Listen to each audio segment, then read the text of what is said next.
White manager humiliates black grocery clerk for a small mistake, but karma hits hard when he finds out she is the owner. Monica Baker's uniform blended in with the rest of the grocery clerks, but her story was far from ordinary. She had returned to the very store her late grandfather built, not as a clerk, but as the majority shareholder. What was supposed to be a routine inspection in disguise took a sharp turn when a smug white manager turned his frustrations into public humiliation. What Gary Wilkes didn't know was that the woman he belittled held the power to decide his fate, and karma was just around the corner. Monica Baker adjusted her green apron and exhaled deeply. The familiar hum of fluorescent lights greeted her as she stepped onto the floor of Baker's Grocers, a regional chain deeply tied to her family's legacy. The faint scent of fresh produce and cleaning solution brought memories flooding back. This was the world Monica had grown up in, but today the warmth was gone. This store, once her grandfather's pride, now felt cold and unfamiliar. It was her second week working undercover, blending in among the store clerks while observing the day-to-day operations. Monica had hoped for insight into the morale and efficiency of the staff. What she found instead was a simmering unease, with whispers about a new manager who ruled through fear and condescension. "Baker, over here!" Gary Wilkes' sharp voice cut across the chatter of customers. Monica winced inwardly, but kept her expression neutral as she turned toward him. Gary, the store's middle manager, stood at the end of aisle 3 with his arms crossed and a scowl etched onto his face. His polished loafers gleamed under the overhead lights, a stark contrast to the scuffed sneakers worn by the rest of the staff. Monica approached cautiously. "Yes, Mr. Wilkes?" He didn't bother to hide his disdain. "Explain this mess." She followed his gesture to a display of canned goods near the aisle's end cap. A few cans had toppled over, rolling onto the floor. To her, it was a minor mishap, the kind of thing that happened a dozen times a day in a busy store. "Right away, sir. I'll fix it and make sure it doesn't happen again," she replied, kneeling to retrieve the cans. But Gary wasn't interested in solutions. He leaned closer, his voice low but cutting. "Do you know how long I've been watching you, Baker? This is exactly why people like you never get ahead. You're slow, sloppy, and careless." Monica froze, the can in her hand hovering inches from the shelf. Her heartbeat quickened, and a familiar knot tightened in her stomach. "People like you." The words echoed in her mind, loaded with insinuation. "Mr. Wilkes, Save it," he snapped, cutting her off. "If you spent half as much time working as you do making excuses, maybe you'd be worth keeping around." A customer in the next aisle hesitated, pretending to browse but clearly eavesdropping. Monica felt their eyes on her, her cheeks burning with humiliation. Gary smirked, seeming to relish the moment. "Clean it up, Baker, and if I see one more mistake, you can kiss this job goodbye." Monica's hands trembled as she placed the cans back on the shelf. She bit the inside of her cheek to keep her emotions in check. This wasn't the first time Gary had singled her out, but it was the most public. As Gary walked away, his loafers clicking on the tile, Monica straightened and smoothed her apron. She caught the eye of another clerk, a teenage boy stocking shelves nearby, who quickly looked away. The staff had learned to keep their heads down when Gary was around. Monica's mind raced as she returned to her tasks, methodically arranging items while replaying the exchange. Anger bubbled beneath the surface, not just for herself, but for the employees who had endured Gary's behavior for weeks. This wasn't just about a few cans or a poorly arranged display. It was about power, respect, and accountability. What Gary didn't know, what none of them knew, was that Monica Baker wasn't just a grocery clerk. She was the owner of the chain, and she had no intention of letting this humiliation go unchecked. Monica Baker pulled into the grocery store parking lot that morning in her nondescript sedan, the same one she had driven since grad school.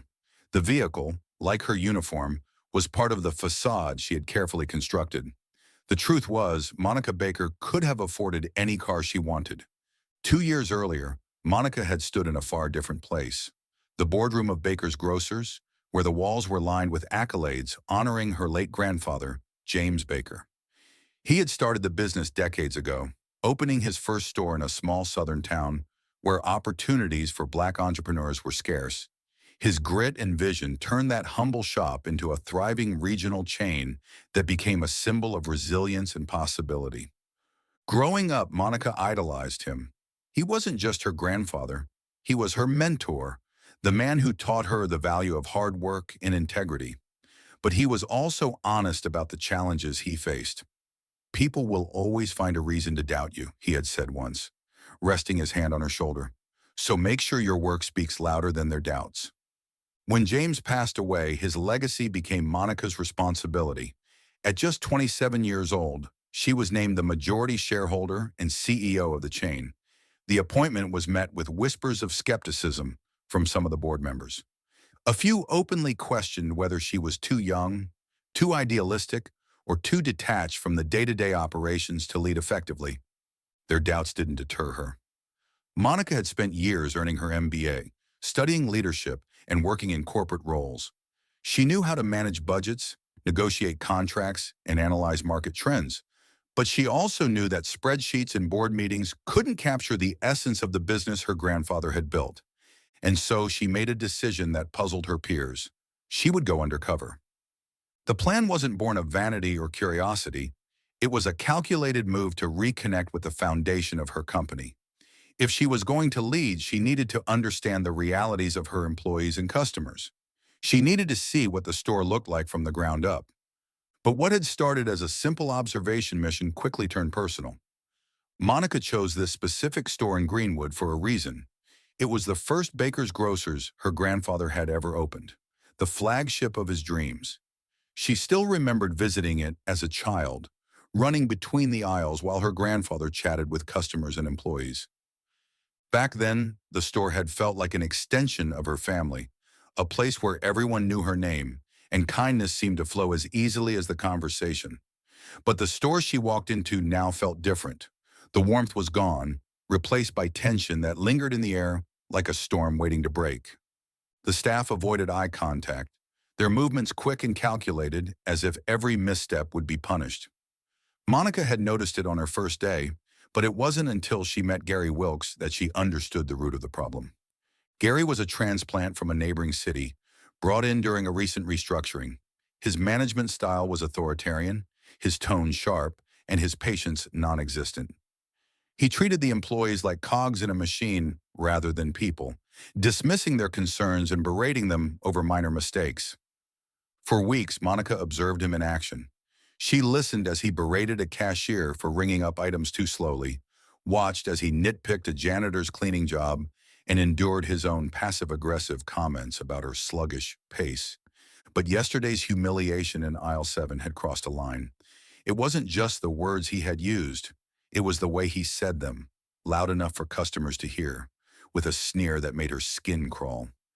Gary had used her as a punching bag to inflate his own ego, and Monica knew she couldn't let it slide. That night, sitting in her small apartment, Monica opened a leather-bound notebook that once belonged to her grandfather. Inside were pages of notes, sketches, and reflections he had made during his years building the business. One entry, written in his tidy script, caught her eye. Leadership isn't about being the loudest voice in the room. It's about listening to the quiet ones. Monica closed the notebook, her jaw tightening. The employees at the store had been forced into silence, their complaints brushed aside by someone who thought power came from intimidation. But she would show them what real leadership looked like. The following morning, Monica walked into the store with a renewed sense of purpose. She carried her clipboard and wore her green apron. But this time, it wasn't just a disguise, it was armor. As she stocked shelves and greeted customers, she began taking mental notes. Which employees avoided Gary entirely? Which ones seemed to wilt under his criticism? How many customers avoided interacting with him altogether? By the end of the day, Monica had compiled enough evidence to support her plan. She wasn't just going to remove Gary, she was going to dismantle the toxic culture he had created and replace it with something better. Her grandfather had entrusted her with his legacy, and she wasn't about to let him down. Monica adjusted the green apron tied around her waist, her fingers tightening into fists at her sides as Gary Wilkes' voice carried across the store once again. It was just past 10 a.m., and the hum of a busy Friday morning filled the air. Customers maneuvered carts through narrow aisles while employees darted back and forth, restocking shelves and assisting shoppers. But amid the organized chaos, Gary's voice stood out, sharp and demeaning. "Baker!" he barked, his tone cutting through the chatter. Monica sighed and turned toward him, her face calm despite the irritation simmering beneath the surface. She found him standing near the registers, his hands on his hips, and a scowl etched into his features. "Yes, Mr. Wilkes." Gary pointed to the produce section, where a small crate of bruised apples sat on display. "Explain this," he demanded. Monica followed his gesture, her expression neutral. "Looks like the shipment included some damaged stock. I'll remove them right away." "Not good enough," Gary snapped, stepping closer. "This is the second time this week I've had to point out your mistakes. What's the matter with you? Can't handle a simple job." Monica felt the weight of eyes on her. Customers pausing mid-step, cashiers glancing up from their registers, and even a stocker freezing in place as Gary's voice grew louder. "I'll take care of it," Monica said evenly, refusing to let her voice waver. "You should have taken care of it before I had to notice," Gary continued, his voice dripping with disdain. "If you can't manage something as basic as this, maybe you're not cut out for this job at all." Monica bit the inside of her cheek, her stomach churning with frustration, but she forced herself to remain composed. "I'll handle it right away," she said, turning toward the produce section. But Gary wasn't finished. "Lazy and incompetent," he muttered loud enough for nearby employees to hear. "No wonder people like her never get ahead." The words struck Monica like a physical blow, her steps faltering as a hush fell over the area. Several customers exchanged uneasy glances, their discomfort palpable. This wasn't the first time Gary had made such comments, and Monica knew it wouldn't be the last. Over the past 2 weeks, she had watched him bully his way through the store, targeting employees who couldn't fight back. She had seen him corner a young cashier, berating her for giving the wrong change to a customer. The girl, barely out of high school, had looked on the verge of tears as Gary scolded her in front of a line of customers. She had also overheard him dismiss an older stocker's suggestion for reorganizing the stockroom, calling it a waste of time and adding, "Just stick to what you know, lifting boxes." And then there was the janitor, Mr. Harris, a quiet man in his late 60s who had worked at the store for over a decade. Gary had berated him in front of other staff members, accusing him of slacking off when he took a short break to rest his knees. "Do you know how lucky you are to have this job?" Gary had sneered, his words dripping with condescension.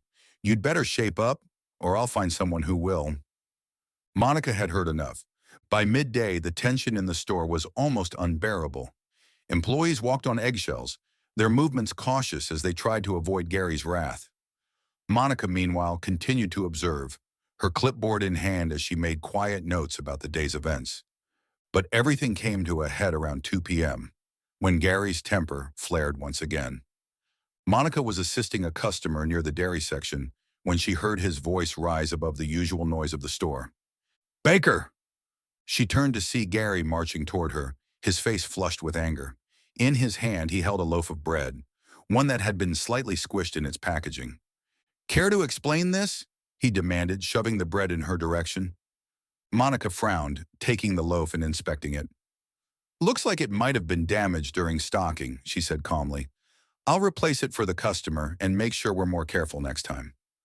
"More careful next time?" Gary repeated, his voice dripping with sarcasm. "Do you even hear yourself? You're making the store look bad with your incompetence." "Mr. Wilkes, I'm handling the issue."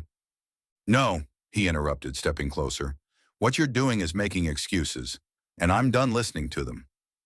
A crowd had started to gather, a mix of employees and curious customers, their eyes darting between Monica and Gary. "I've put up with your laziness for long enough," Gary continued, his voice rising. "You're an embarrassment to this store and to yourself. If I have to clean up one more of your mistakes, you're out of here. Do you understand me?" The words hung in the air, heavy with finality. Monica felt her chest tighten, a wave of anger and humiliation washing over her, but she refused to let Gary see her falter. "I understand," she said quietly, meeting his gaze with unwavering calm. Gary sneered. "Good, now get back to work." As he turned and walked away, Monica straightened her shoulders and took a deep breath. The crowd slowly dispersed, but the tension lingered, thick and suffocating. Monica knew it was time to act. The next morning, Monica herself gritting her teeth as Gary Wilkes's sharp voice echoed across the store like a siren. "Baker!" She straightened her apron, pushed a stray curl back under her hairnet, and moved briskly toward the checkout area. The heat of humiliation simmered just beneath her skin, but she schooled her expression into one of quiet professionalism. She couldn't let him see her flinch. Not again. Gary was standing near the registers, waving a receipt in his hand like a flag of triumph. His pale cheeks were slightly flushed, and his thin lips twisted into a smug smile as Monica approached. "Yes, Mr. Wilkes?" she asked, her voice even.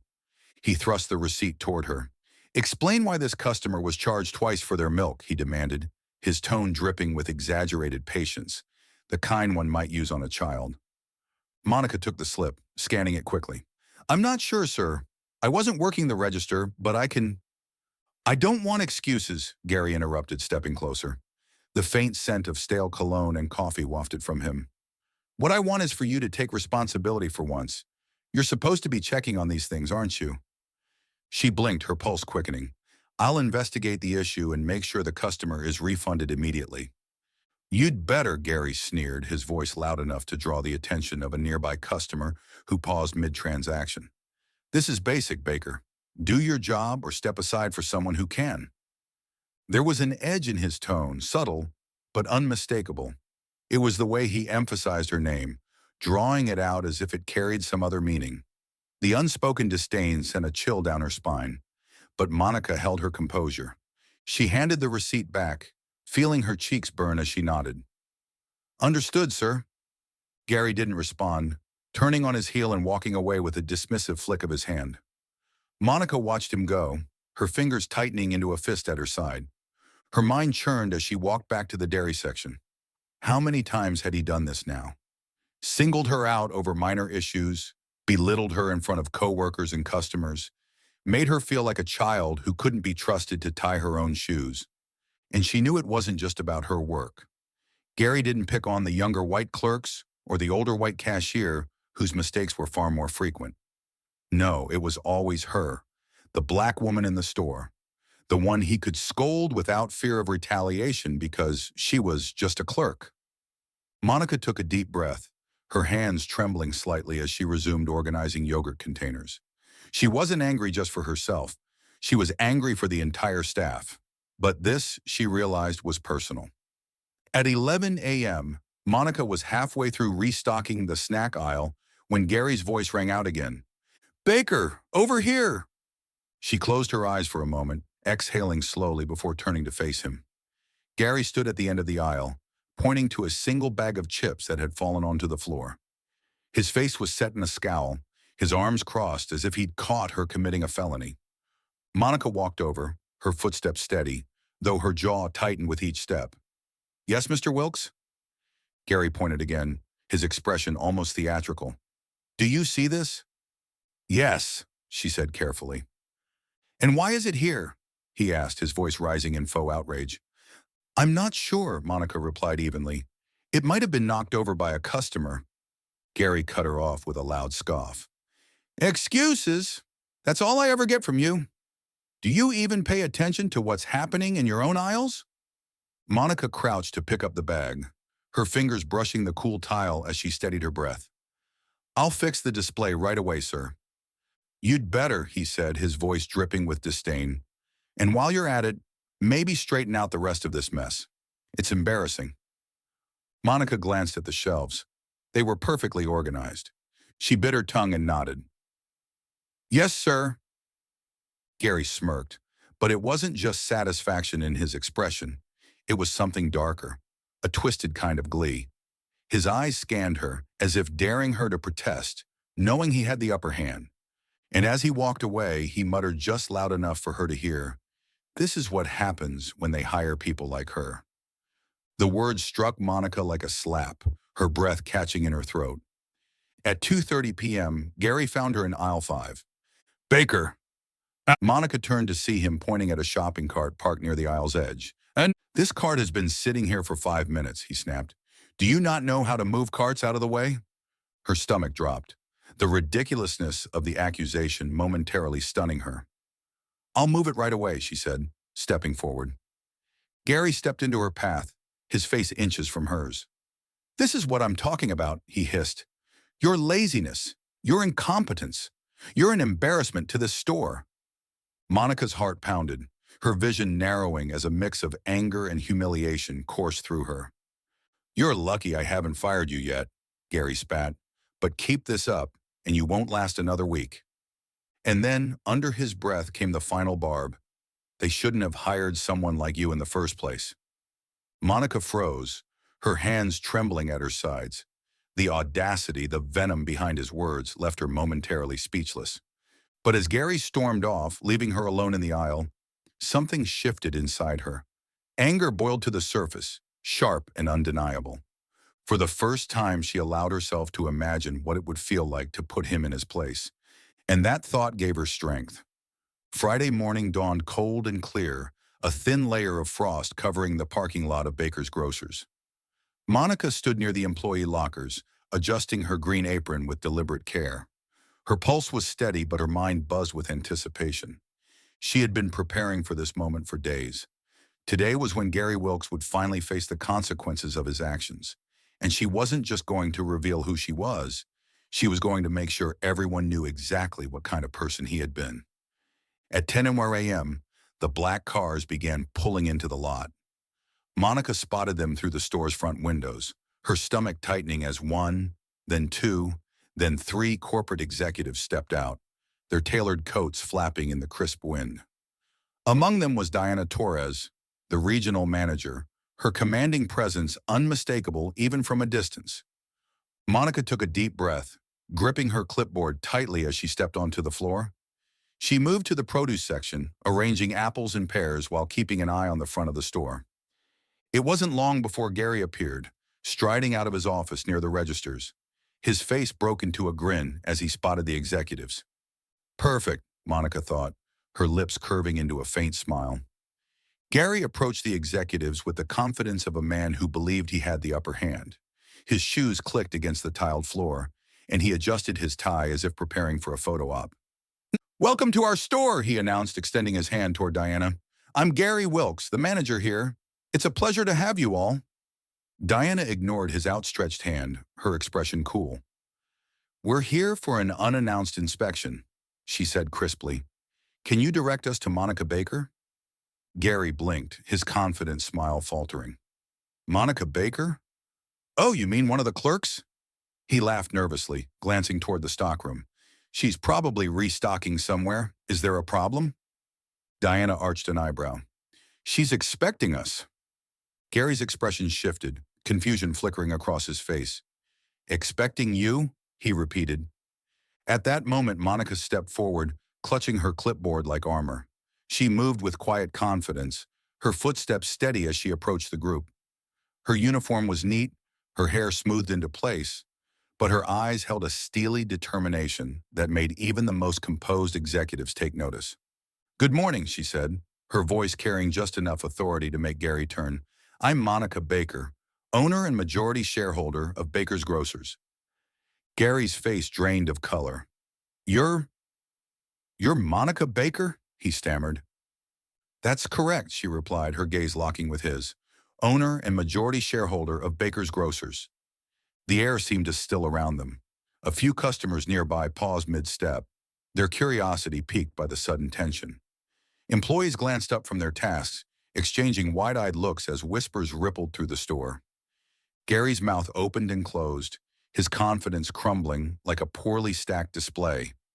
"You're the owner?" Monica's lips curved into a faint smile, but her eyes remained cold. "That's right, Mr. Wilkes. I own this store, and now we need to have a long overdue talk about your behavior." Monica turned to the executives, her demeanor shifting into one of polished professionalism. "Shall we start with a tour?" she asked, gesturing toward the aisles.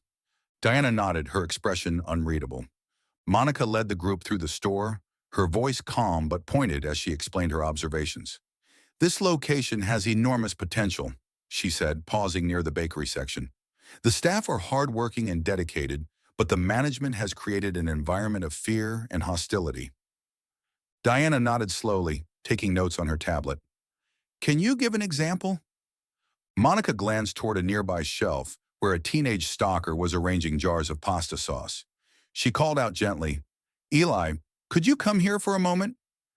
The boy hesitated, glancing nervously at Gary, who stood a few feet away, his face twisted in barely concealed rage. It's okay, Monica said, her tone reassuring. You're safe. Eli shuffled over, clutching the edge of his apron. Eli, Monica said softly, how would you describe working here under Mr. Wilkes? Eli's eyes darted between Monica and Gary. It's hard, he mumbled. Go on, Monica encouraged. He yells a lot, Eli admitted, his voice trembling. And he's always blaming people for stuff that isn't their fault. The boy hesitated, lowering his gaze. He picks on Monica more than anyone. The room fell silent. Diana's pen paused on her tablet. Monica turned to Gary, her expression unyielding. Do you have anything to say for yourself, Mr. Wilkes? Gary's face flushed deep red. This is ridiculous, he spat. They're just kids. They're exaggerating because they can't handle discipline. Monica raised an eyebrow.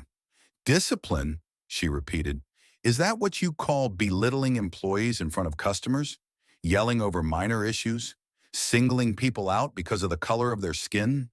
Gary sputtered, his composure unraveling. I've always treated everyone fairly. Monica stepped closer, her voice dropping to a steely calm. Fairly, she said.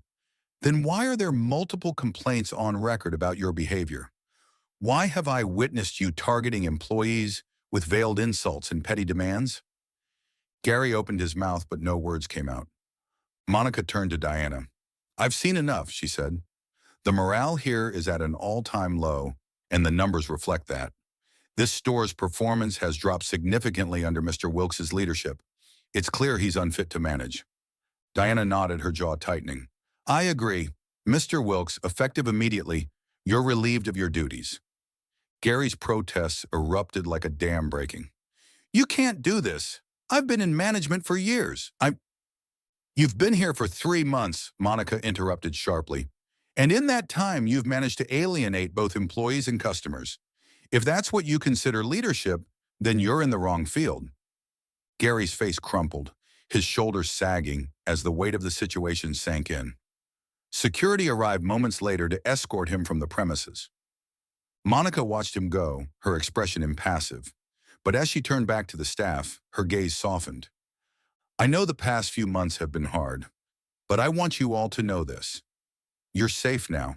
This store is your store, and together we'll make it a place we can all be proud of. Just like my grandfather dreamed. The store felt different without Gary Wilkes. The air seemed lighter. The tension that had once clung to the aisles like a fog finally lifted. Employees moved with a renewed sense of purpose, their shoulders no longer hunched under the weight of fear. Customers who had once hesitated to engage with the staff now smiled warmly, their interactions unhurried and genuine. Monica Baker stood near the front counter, her green apron replaced with a sleek blazer. It had been 2 weeks since Gary's dismissal, and the changes were already palpable. But Monica wasn't one to rest on her laurels. The first order of business had been to appoint a new manager. Monica had interviewed several candidates, eventually selecting a kind but firm leader named Carla Reyes. Carla, a veteran of Baker's Grocers, had worked at another location for over a decade and was known for her ability to foster teamwork and trust among her staff.